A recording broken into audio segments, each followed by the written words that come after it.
Palangiškis menininkas sukūrė neįprastus kalėdinius atvirukus. Jų dydis siekia vos 5 mm.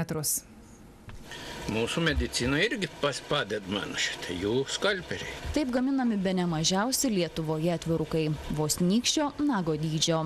Akvarele nutapyti paveikslėliai dar mažesni, jų kraštinių ilgis apie 5 mm.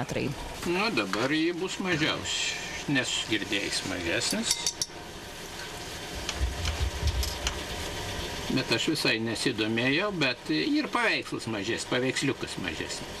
Sukurti miniatiūrinį atviruką galėtų ne kiekvienas. Reikia ne tik geros regos, bet ir didžiulio kruopštumo. Įsivaizduoju, pats juk matai per okuliorių. Kad gamins mažiausius atvirukus, Vytautas Kusas sako niekam nesigyręs. Aš niekam nesiskelbiau.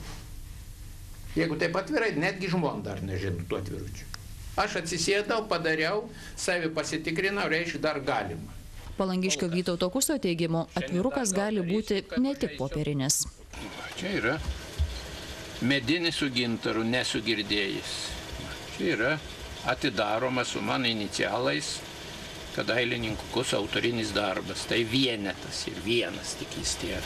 Kurti miniatiūrinius daiktus Palangiškiui ne naujiena. Jis sukonstravo mažiausius baldelius, kėdę ir stalą. Pernai pristatė mažiausią Lietuvoje knygą. Ji taip pat buvo panaudota kuriant dar vieną šventinį atviruką. Sakau, Kusai juk turi dar tų knygučių. Nu ir įpakalau tą savo tą mažą knygutę. Šitos tikrai neparduosiu, tą paliksiu vaikams.